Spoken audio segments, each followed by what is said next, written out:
Les nouvelles concernant Lona n'étaient pas bonnes mercredi 10 mars 2021. Sur le plateau de Touche pas à mon poste, c'est Gilles Verdez qui a révélé que la célèbre blonde de 43 ans, récemment hospitalisée après une overdose médicamenteuse, aurait passé une nuit inquiétante. D'après les informations du chroniqueur, elle songerait à mettre fin à ses jours. Il y a eu des soucis cette nuit. Il y a eu des messages dont je ne vais pas vous donner le contenu exact. Mais une partie de son entourage a reçu des messages où elle parlait d'une tentative de suicide à venir. Tout le monde s'est mobilisé, a-t-il fait savoir. À lire aussi tout le monde et même Sylvie Ortega. En effet, après avoir accusé la veuve de Ludovic Chancel, le fils de Sheila, d'avoir tenté de lui nuire, Lona aurait tenté de renouer avec elle. C'est ce qu'a elle-même confirmé Sylvie Ortega via sa story Instagram, confiant avoir une nouvelle pour aider Lona. Bon, Lona, acte 15 000. Point. Donc Lona, hier soir, ça a été très mal. Je vais passer les détails. J'aurais été une personne qui ne porte pas secours à quelqu'un si je n'avais pas appelé les pompiers hier soir encore. Une fois de plus, a-t-elle déclaré. Lona reprend contact avec son ex Fred Cobin. Sylvie Ortega précise toutefois qu'elle est toujours très remontée contre l'ancienne gagnante du Loft. Vol, tentative de meurtre, médicaments. Des choses hallucinantes ont été dites devant toute la France, donc stop tout ça. Je ne pardonne rien du tout. Ok, elle est malade. Je sais qu'elle souffre. Mais il ne faut pas tout mettre sur la maladie, elle est consciente de beaucoup de choses. En plus elle me fait du chantage affectif. Maintenant ce n'est pas mon problème, j'attends des excuses publiques.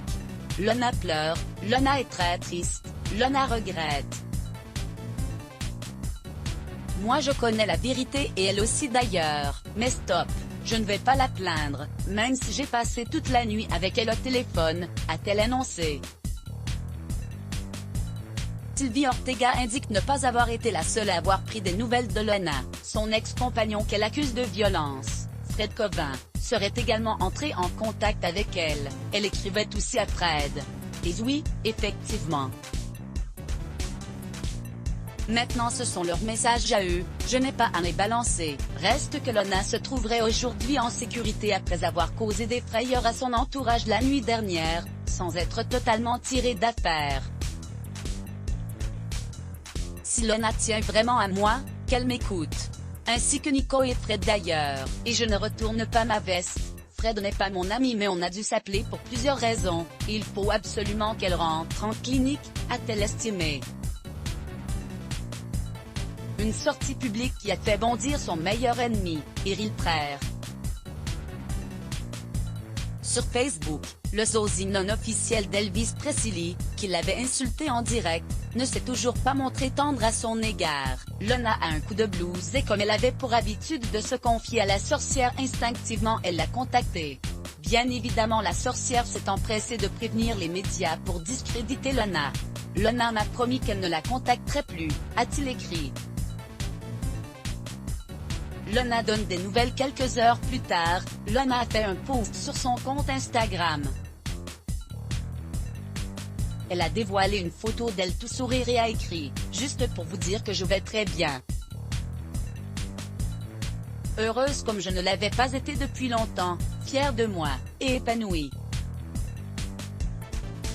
Retrouvez-moi ce soir sur C8 dans un super reportage sur moi. J'attends vos réflexions avec impatience. Merci. Avec tout mon amour. Let's block ADS. Why?